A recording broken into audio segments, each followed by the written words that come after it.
Salut, on vient de sortir un post à swiper sur le compte Instagram de Micode. Si vous aimez les sujets qu'on aborde dans Underscore, vous allez en tomber de votre chaise. On va donc revenir sur les moultes histoires de Walad. Place à l'invité, c'est parti.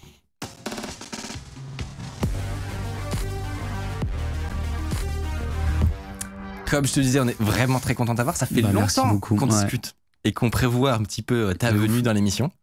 Qu'est-ce qui a fait que finalement c'est maintenant et pas la fois d'avant et pas la fois d'avant? Parce que on en a chié, on a mis du temps. Et là, je viens un peu en mode waouh, c'est derrière moi et c'est derrière nous, derrière la boîte, quoi. C'est bon, c'est réglé. Et du coup, c'est vraiment pour décharger tout ça et puis un petit peu montrer les réalités de ce qui se passe, quoi, en ce moment en France. Dans notre renard. Hein. Notamment pour vous dire. C'est quoi cette chaîne? Pour vous dire, abonnez-vous.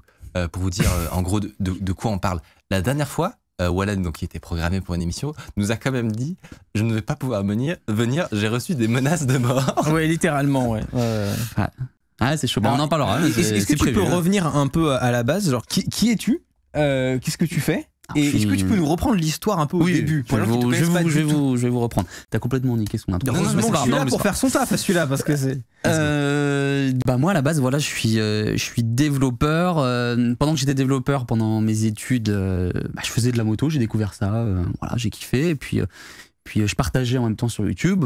J'avais une chaîne, c'était toute une partie entre guillemets de ma vie qui était assez marrant, quoi. Côté humour, en fait, je faisais en gros un mix de tout ce que je voyais à moto sur la route et je faisais de l'humour sans pour autant rentrer dans le justicier hyper malaise, tu vois. Mais du coup, en fait, c'est vite parti en couille, littéralement, parce que c'est un peu le résumé d'entrepreneur de connard, mais enfin le pitch de connard. Mais je me suis fait voler ma moto et là, j'ai validé, quoi. Non, en gros, du coup, j'ai lancé Joyride, c'était en 2018. J'ai mis à peu près 8 mois à le faire. Je l'ai fait seul et avec un super mec, un stagiaire que j'avais recruté à l'époque. Il n'y avait plus d'argent, on a dû payer en pisse ou gorge. Enfin bref, c'est une référence, les gens comprendront. Et en fait, on a sorti Joyride. Alors, Joyride, en gros, je vais vous expliquer. C'est une solution pour protéger et connecter sa moto. Donc déjà, tu as un tracker GPS qui permet de localiser en temps réel où est ta moto. Tu peux revoir tous les trajets que tu as fait, là où t'es passé, la météo qu'il y avait, l'altitude, les villes, etc. L'inclinaison aussi que t'as fait à moto. Et il y a une alarme connectée après le tracker GPS. Ça, en fait, ça permet que si quelqu'un monte sur ma moto, par exemple, à Toulouse, parce qu'ici nous sommes à Paris, à ce moment-là, automatiquement, je suis prévenu sur mon téléphone. On s'est juste fait doxer gratuitement. C'est dingue. Par notif ou par appel téléphonique, carrément la nuit et tout. Et on peut déclencher une sirène anti-vol à distance ou automatiquement en cas de secousse. Et enfin, après tracker GPS alarme connectée, t'as le détecteur de chute qui permet, si tu viens de casser la gueule, un peu comme une merde, quoi, les secours peuvent venir t'aider dans 10 pays en Europe, quoi. Ouais. Du coup, on lance ça. Je lance ça avec un peu cette historique de dev, tu vois, donc pas mal de valeurs, tu vois, de vie privée, de machin. C'est pour ça qu'on a rapidement mis en place un bug bounty qui avait une API. Aujourd'hui, les gens, ils kiffent l'API, ils l'utilisent, limite, ils recodent tout Joyride, ils font une interface web où ils ouvrent leur portail automatiquement dès qu'ils arrivent chez eux. Enfin, tu vois. On a une bonne communauté de dev et je les kiffe et je vous kiffe, les gars, sur le Discord, merci. Et du coup, très vite, tu t'anticipes et tu te dis, tiens, je vais créer un autre produit. Je vais mettre à jour le produit, tu vois. Mon rêve, en fait, c'était de pouvoir vraiment créer le produit que je voulais, parce qu'avec Joyride 1, j'avais pas tout à fait la main sur tout, et le but, c'était de fabriquer en France. C'est là que les emmerdes commencent. Le grimoire de Walad. Alors, attention. Si tu fais la mise à jour, c'est aussi parce que c'était un bon carton, ça a bien marché. De ouf. Oui, c'est important de dire que Joyride 1 était un carton absolu. Un carton, il y avait vraiment une demande de ouf. Voilà. Version 2. Et on se lance version 2, du coup, avec l'entreprise qu'on va appeler, attention, l'entreprise A. Ok. Très bien. Entreprise qui vraiment inspire confiance, qui travaille avec une énorme boîte, tu vois. Donc tout va bien. Le mec me dit même, vas-y, on va lancer un partenariat. Est-ce que c'est ce que je connais ou pas? Parce que je sais pas si tu te souviens, à une époque, je t'ai demandé si tu connaissais une boîte qui faisait justement de la création de cartes électroniques, etc. Parce que j'avais des idées de projet. Peut-être, mais on va pas dire le nom. Non, très bien. Mais peut-être. Donc il me propose un partenariat. Je dis, vas-y, on fait un peu de l'échange de visibilité parce qu'il voyait que Joyride ça marchait bien. Donc on démarre le projet, tu vois, en mars 2019. On construit vraiment le projet ensemble au fur et à mesure pour trouver des solutions techniques, tout ça, parce que c'est pas simple, quoi. On arrive en février 2020, ok. Réunion chez eux, ils me disent c'est bon, la carte électronique fabriquée en France, tout ça, elle est faite. Parce que eux, ils font des cartes électroniques en gros. Voilà, et ils font le soft qui est derrière. Toi, t'as le côté software développeur. C'est ça, mais là c'est de l'embarqué, donc c'est chaud. Le boîtier Joyride, il y a une puce une carte électronique dedans. Ouais, sur mesure. qui est fait sur aujourd'hui, ouais, vraiment sur mesure, et il faut vraiment coder un embarqué. Enfin, t'as des contraintes de ouf, quoi. Et du coup, en février 2020, le soft il démarre, tu vois. Je me dis cool, bon bah c'est bon. En mars 2020, il y a des protos qui tournent chez eux, qui sont pas ouf parce que voilà, le soft n'est pas fini, mais je me dis c'est bon, c'est qu'une histoire de soft, et ils me disent ça va avancer, vous inquiétez pas. Et mon erreur là, en fait, c'est vraiment d'avoir beaucoup trop fait confiance. Ça, c'est l'erreur de tout le truc, c'est trop fait confiance. Parce que c'était backé par une énorme boîte derrière, on en parlera après, mais du coup, j'avais vraiment la confiance. Et ça, c'était une putain d'erreur, quoi.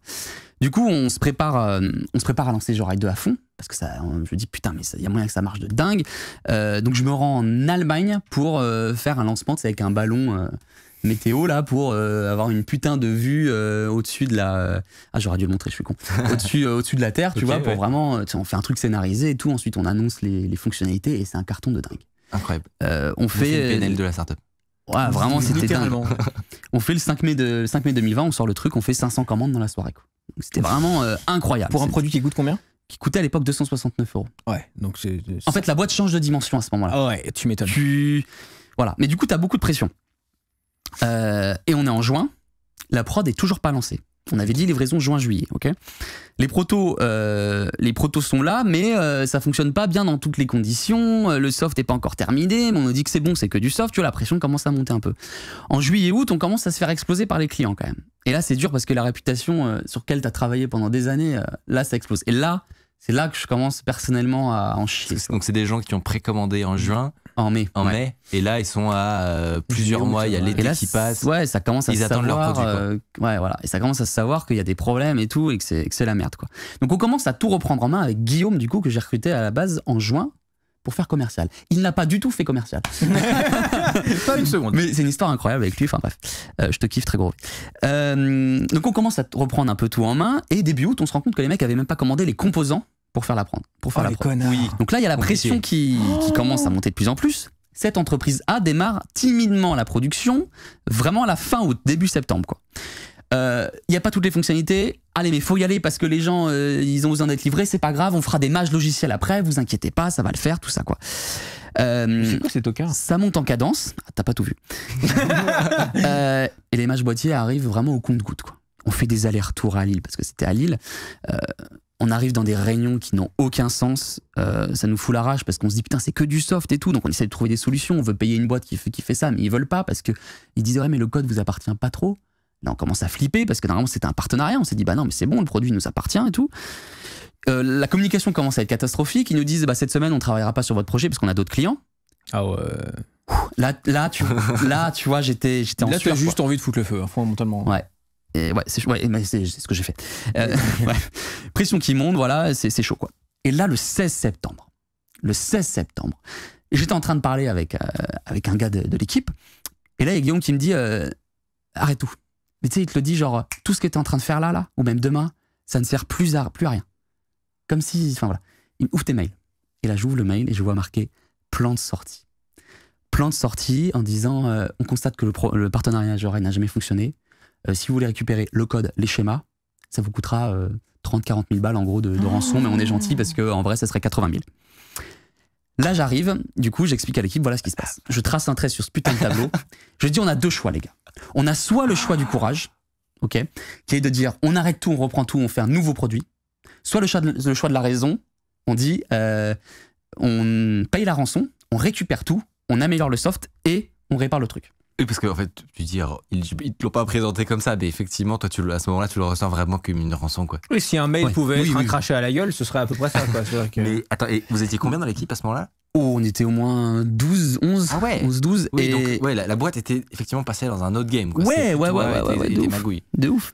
Et là, on fait quand même, tu vois, on se dit, on n'a pas envie de se faire baiser deux fois quand même. Donc, on va faire analyser la carte électronique. Et là, en fait, on fait un audit et on se rend compte que peu importe le soft qu'on aurait mis, ça n'aurait jamais fonctionné. Parce que les composants n'étaient pas correctement alimentés et que de toute façon, ton produit n'allait jamais marcher. Truc de ouf. Et du coup, là, le choix du courage, il s'impose, mais direct, quoi. T'as pas le choix, quoi. T'as pas le choix, du coup, au final. Donc, on bosse pendant des jours et des jours et des jours. On explique ça à la communauté. Du coup, on explique notre plan. On dit qu'on va créer un nouveau produit de zéro.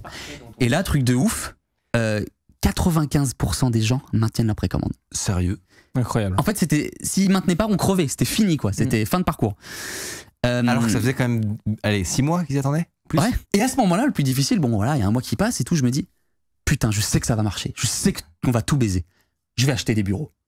C'est le bon moment. C'est le bon moment pour dépenser 80 000 balles. Un peu plus cher. On a acheté 250 mètres carrés de bureau. Et là, je voulais donc prendre ça avec la boîte, sauf que la boîte était déjà endettée. Donc je me dis, bon, bah, je vais faire en perso, tu vois. J'y vais à fond, quoi. Mais t'es malade. Je dis à ma copine, tu sais, le petit projet de. Ils sont énormes en plus. Le petit projet de maison et tout qu'on avait là. Finalement, on va retarder un peu ça parce que voilà, je vais m'endetter personnellement pour les bureaux et tout. Voilà, gros malade. Mais voilà. Genre, on vit à peu près la même chose avec Mickaël où tu sais, parfois on fait les comptes de la boîte et on regarde un petit peu, j'aimerais bien engager quelqu'un mais ça coûte super cher, ce matos là je me lâche très bien. Et derrière t'as Wallan qui est là, genre, je suis dans la merde, on va fermer 84 bureaux, let's go! Ouais, c'est pas juste de la folie, c'est vraiment parce que t'es convaincu de ton truc, quoi. Tu sais que c'est bon, quoi. Tu sais que t'en auras besoin en fait. Ouais. Et aujourd'hui, on les a. Et heureusement beaucoup de choses, hein, mais. Donc on développe Georail 3. Et le but en fait, c'est de créer un produit et de le livrer 7 mois après. Ok, on est en octobre 2020. Le but, c'est de livrer en mai 2021. Donc de tout faire, un produit de A à Z, carte électronique, tout approvisionnement, production, en 7 mois. C'était les 7 mois un peu intenses avec Guillaume, on a bossé ensemble. Nouvelle méthode de travail, évidemment, on ne centralise pas tout à une boîte, c'est nous qui gérons tout de A à Z. Pression immense des clients, 7 mois avec un chiffre d'affaires forcément très faible, comparé à l'habitude. T'as la pression parce que t'as toute la boîte, toute l'équipe qui est là. Tu fais du chômage partiel, t'es pas fier. T'es pas fier quand tu fais du chômage partiel. Tu te dis, voilà, je suis dégoûté. Mais alors, tous les gens comprenaient, c'était cool, mais on était obligés, quoi. Sinon, c'était chaud, quoi. C'était assez accepté parce que c'était période Covid, quoi. Mais c'était chaud. Et là, il y avait vraiment une période difficile où c'était vraiment beaucoup de bas, beaucoup de stress. C'est là où j'ai perdu un peu de cheveux. Oui, c'est là où j'ai expérimenté du travail en dormant, quoi. Ça, on l'a expérimenté tous les deux avec Guillaume, c'est-à-dire que la nuit, t'es crevé, tu te lèves le matin, t'es crevé parce que toute la nuit, tu t'es créé des problèmes dans ta tête et tu les as vraiment résolus. C'est-à-dire tu les as résolus. En pleine nuit, t'es là, tu te réveilles, je suis en train de résoudre un problème. Putain, parfois il existait, parfois il n'existait pas, mais ah oui, c'est parce que j'allais dire trop stylé, ça te fait gagner un temps fou après. non, c'était horrible. C'était horrible. C'est marrant de voir la psychologie de l'entrepreneur et les comment dire. Les trucs extrêmes, qu'est-ce qui se passe dans les situations extrêmes. Ça me parle de fou parce que moi je l'ai vécu il y a encore pas si longtemps, ça, tu vois. Ces périodes d'intense stress où t'as trop de trucs à faire, où ça tient pas, où tu fais des Rubik's Cube à 4h du matin dans ta tête. Ouais, et non, mais donc, où genre oui, vraiment, bah un peu, ouais. En fait c'est des moments de ta vie où tu te couches à 2h du matin, faut que tu sois debout à 7h. Et en fait, ta vie entière est concentrée sur les tâches que tu fais. Truc, ouais, et tu te poses 2 secondes pour rien d'autre, quoi. Ouais, tu dors, tu manges et tout vite fait, mais ouais, non, mais c'est. Moi, j'attends toujours la menace de mort. Oui, pareil, ça va arriver, pas tout de suite, mais ça la menace. Grosse pénurie de composants. En gros, voilà, 2 jours près, on aurait dû attendre un an de plus pour la livraison. Bon, je cale ça comme ça. On a failli crever à ce moment-là, c'était chaud. On va passer maintenant à l'histoire assez dingue avec c'était quoi l'intro? C'était voler l'idée. On est en janvier 2021, pendant la création de Georail 3. C'est le CES 2021, le Consumer Electric Show, à Las Vegas. Salon virtuel, ok. Je vois un truc passer sur LinkedIn comme ça, un truc vidéo BFM TV, un projet moto, bon ça m'intéresse forcément, je regarde. Et là je vois un projet de casque lumineux et je me dis ah putain oui je connais. Attends non c'est trop tôt. Projet de casque lumineux, voilà je connais ce mec, ça me dit quelque chose. Et là ensuite il est en train de se taper des bardages. Ensuite il présente un boîtier connecté pour moto. Tiens donc. Tracker GPS, une alarme voilà avec une sirène anti-vol et tout. Je dis quand même c'est chaud quoi. Et puis là, il dit, c'est grâce à ce petit boîtier. Là, tu peux mettre l'image. C'est grâce à ce petit boîtier. Et là, je fais, non, tu le connais en fait, le boîtier. Tu t'as bossé des heures et des heures. T'en as chié, t'as chialé pour ça. C'est ton boîtier. Et c'est mon putain de boîtier, enculé. Désolé pour le son. T'imagines, tu vois ça à la TV, à la TV. T'as vu ça, il y a ça dans le poste. Il y a mon produit dans le poste. Frérot, quoi. C'est-à-dire qu'il a vraiment mis un autocollant sur ton truc. Oui, il a mis un autocollant et tu le reconnais là. Bon. Attends, mais il est trop con parce que le software derrière c'est Georail. Mais c'est cassé. Déjà, il peut rien en faire du boîtier et ensuite l'IoT pour te lancer là-dedans. Mais si t'as un boîtier, frérot, accroche-toi quoi. Bah oui. Parce que c'est hyper chaud. Débile. Bref, du coup, on n'est pas vraiment flippé, tu vois. On n'est pas vraiment flippé. Par contre, on apprend un truc, c'est que les candidatures du CES, c'est le juillet 2020. C'est juillet 2020. Donc en fait, ça veut dire que l'entreprise A là. Ouais. Pendant qu'on galérait là, et qu'ils avaient même pas commandé encore les trucs, ils étaient en train de revendre déjà la techno à ce gars-là. Confirmation par l'entreprise B, qu'on parlera après. Il était venu faire des vidéos dans l'entreprise B. Ta vie, c'est un film. Attends. Et là, j'ai vraiment halluciné. Mais d'un côté, tu vois, on flippait pas parce que je me dis, c'est bon, tu vas pas. Tu veux dire que l'entreprise avec qui tu avais un deal pour faire la conception de ton boîtier, faire le partenariat, on l'a mis en avant et tout. Joyride. Au moment où c'était la ils ont galère, fait Our boîtier. ils étaient en mode. Est-ce que vous connaissez ce boîtier? Ça s'appelle Géouride. En fait, ce qui est dingue, c'est que dans BFM TV, là, tu démontes le boîtier. Derrière, s'il y a la carte électronique, dessus, il y avait marqué Géouride 2. Quoi. Oui, c'est engravé sur le PCB. Quoi. Ouais, exactement. Mais la conclusion, c'est que ce gars-là n'existe plus. Et qui est-ce qui sera au CES 2022? C'est bon, t'as pris ta revanche. Avec un stand et tout. Bah, si voir. Eh oui. Je passerai de voir. Ah, ça va c'est être vrai énorme. que tu y vas aussi hard disk. Ouais, je vais couvrir le CES sur ma chaîne YouTube. Voilà. Donc c'était vraiment, tu vois, c'était compliqué quand même le Géouride 3. Et justement, avant de passer à un petit bonus incroyable, là on est dans la menace de mort. Là, on y arrive, ça y est, on y arrive. Le cœur névralgique de l'histoire. On a un dernier gros coup de flip. Ok, on est en juin 2021. On a un peu galéré à mettre en place la prod, voilà, avec la nouvelle usine B. On l'appelle B, ok. On est en train de livrer des milliers et des milliers de boîtiers aux clients. Parce que c'est l'équivalent d'un an de commande, en fait. Donc c'est immense. On fait des journées de malade mentale, mais on a des bons retours, ça y est, c'est bon, Géouride 3, ça marche, le pari est réussi, on est très contents. Les gens sont contents. Et puis, il y a des petits problèmes qualité qui arrivent. En juin-juillet, voilà. En fait, le produit, il est parfait quand il est bien fabriqué. On se fait exploser au niveau du SAV, du service client, parce qu'on a un taux de SAV, alors qui n'a rien à voir avec Géouride 2, hein, attention, mais qui est quand même là, tu vois. On était à 10%, tu vois. Ouais. Donc c'était vraiment l'enfer, les expés et tout. On avait les petits bureaux à l'époque, c'était compliqué. Et pas de solution. L'usine B, du coup, fait plein d'efforts, on travaille avec eux et tout, on est sympa, tu vois, mais elle trouve pas de solution et elle rejette la faute, voilà, c'est sur nous, sur quelqu'un d'autre.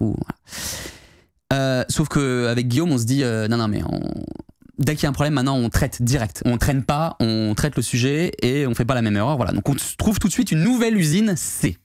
Ok, superbe référence, c'est du solide, c'est pas l'entreprise familiale de B, là, l'usine B, mais ça envoie vraiment de ouf. Et l'usine B, par chance, elle est OK pour qu'on parte, parce qu'il y avait ça aussi, c'était pas sûr. Et là, on doit transférer le stock de composants. Le stock de composants qui, aujourd'hui, est devenu une denrée extrêmement rare. Oui. Là, aujourd'hui, par exemple, on achète des composants 10 fois le prix, parfois 100 fois le prix, pour être sûr de les avoir et de faire notre production comme il faut. C'est un délire. J'essaie de choper une PS5 depuis 2 mois, si quelqu'un en a une, s'il vous plaît, ce serait cool. Et là, l'usine B nous demande, bah voilà, OK, quelles conditions de paiement vous voulez, qu'est-ce qu'on peut faire et tout. Bah voilà, on voudrait ça, OK. Puis elle a dit... Elle rappelle après, elle dit non, voilà, il faut payer cash. Sauf que ça représente des centaines de milliers d'euros. Impossible. Il dit vraiment, il nous tient, tu vois, voilà, quand du chantage et tout, c'est chaud, quoi. On n'a pas le droit de faire de réclamation s'il manque de composants. Enfin bref, on est complètement le couteau sous la gorge, c'est chaud. Donc on a des financements à trouver, on en trouve. Et le problème, c'est qu'il y a une facture, en fait, une dernière facture de l'usine B qui est censée arriver. Sauf que cette facture, on peut pas la payer et on doit pas la payer parce que ça correspond à tous les SAV. Ça représente des dizaines de milliers d'euros, tu vois, donc on doit pas la payer et on peut pas aussi parce que on est ruiné à cause de lui parce que on a toujours pas de stock parce que la prod est pas fiable. Donc et en fait ça s'est joué à un jour près. C'est-à-dire que le mercredi on reçoit les composants, le jeudi l'usine B est prévenue par la banque qu'on n'a pas payé et c'est là qu'il va péter un plomb. Il nous appelle et là les rôles s'inversent. On lui explique tout, voilà, on a failli crever en fait mec à cause de toi une deuxième fois. Tu nous as dit de te faire confiance, on t'a fait confiance, mais on a failli crever encore, quoi. Et là, bah, en fait, il pète un plomb. Et en fait, pour vous expliquer, je vais lire la plainte qu'on a dû déposer avec Guillaume. Pendant la conversation sur le non-paiement d'une facture, monsieur le directeur de l'usine B a menacé dans un premier temps Guillaume, en ces termes. « Je vais venir avec mes couilles, mes grosses couilles. » Et tu lui... Mes grosses couilles. Et tu verras, elles sont grosses. Il avait un projet. Voilà. Gros malaise, je continue.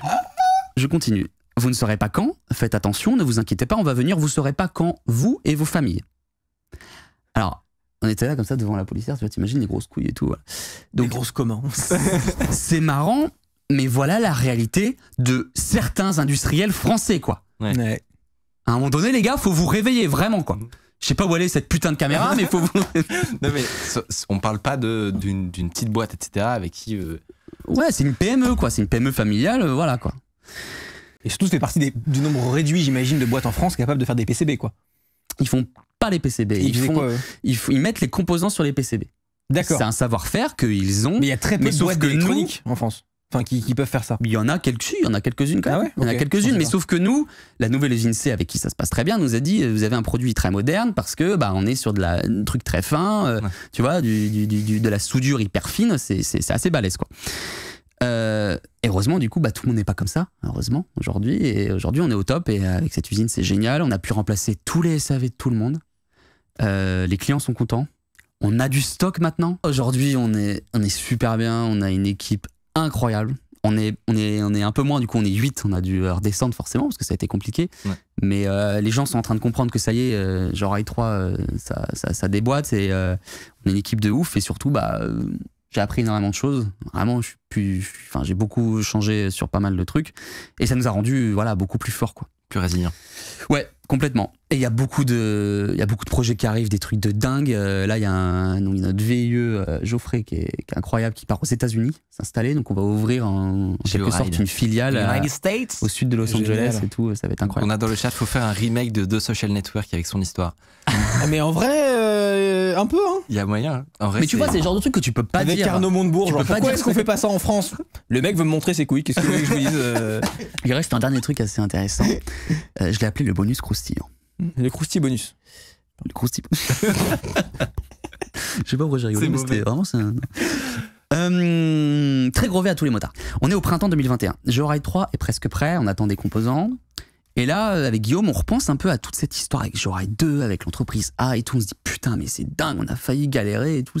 On a failli crever et tout. Et on se rappelait de cette carte électronique. Tu sais, là, on pouvait rien en faire parce que le hardware était à chier, quoi. À chier de ouf, quoi. Et que même avec le soft qu'on voulait, ça allait rien changer.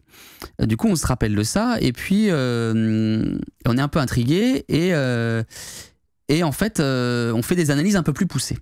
Tu vois, vraiment des labos et tout. Et puis là, on regarde et on se rend compte que le produit, il n'est pas aux normes.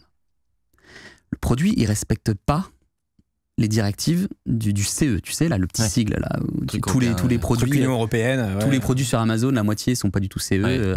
Voilà. Et là, en fait, on se rend compte aussi que c'est potentiellement dangereux. C'est-à-dire que on fait des tests de choc électrique assez poussés, et on se rend compte qu'il y a un composant qui crame. Tu vois, voilà. Alors, il crame, il n'y a pas le feu non plus, tu vois, mais ça crame, quoi. Une petite fumée et tout, tu vois, il est cramé le composant. Dans une moto. On prévient tous les clients direct. Tu vois, on leur dit, c'est un peu malaise quand même, parce que tu es en train de créer Jorail 3, tu leur dis ça, quoi. On désactive tous les boîtiers à distance.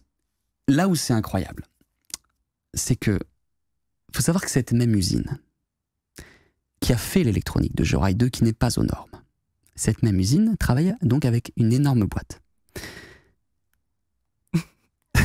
Attention, ça va arriver. Elle travaille avec un hébergeur. Ok ? Un hébergeur, et ils sont sur le même site qu'eux. Ils partagent les murs, ok ? Ils sont sur le même site où ils fabriquent des serveurs. C'est-à-dire que l'entreprise qui a fait Jorail 2 qui n'est pas aux normes s'occupe de partie puissance électrique de cet hébergeur-là. Voilà.